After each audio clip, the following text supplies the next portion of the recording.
മയ്യഞ്ചും തിരുമെയ്യു ചെന്നു തടവും നക്കും പദാബ്ജങ്ങൾ ഞാൻ പയ്യാറ്റും മമയ മുനോദകവുമാ വൃന്ദാവന പുൽകളും നീയൂതും മുരളീസ്വനം നുകരുമെന്നായർക്കിടാവേ വെറും പയ്യായാൽ മതിയായിരുന്നു തിരുവമ്പാടിക്കകത്തങ്ങു ഞാൻ.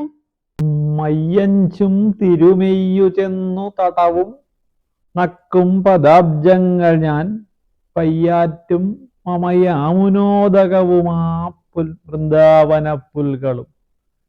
ശ്രീകൃഷ്ണന്റെ കൂടെ ഒരു പശുവായിട്ട് ജീവിക്കണം എന്നാണ് ഈ കവി ഇതിനകത്ത് ഉദ്ദേശിച്ചിട്ടുള്ളത്. അങ്ങനെ പശുവായിട്ട് ജനിച്ചിട്ടുണ്ടെങ്കിൽ മയ്യഞ്ചും തിരുമെയ്യു ചെന്നു തടവും നക്കും പദാബ്ജങ്ങൾ ഞാൻ, ആ സുന്ദരമായ തിരുമെയ്യു ചെന്ന് തടവും അദ്ദേഹത്തിൻ്റെ കാലടികൾ ഞാൻ നക്കും.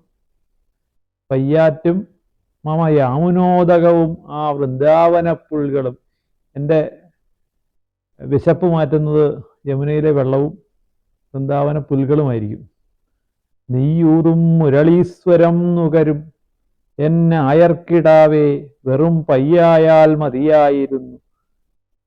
നിന്റെ അയർക്കിടാവേ എന്ന് വെച്ചിട്ടുണ്ടെങ്കിൽ ഗോപബാല, നിന്റെ മുരളീശ്വരം നുകരുന്ന ഒരു വെറും പശു ആയാൽ മതിയായിരുന്നു, തിരുവമ്പാടിക്കകത്തന്നു ഞാൻ എന്നാണ് ഭക്ത കവിയായ VKG ഈ ശ്ലോകത്തിൽ പറഞ്ഞിട്ടുള്ളത്.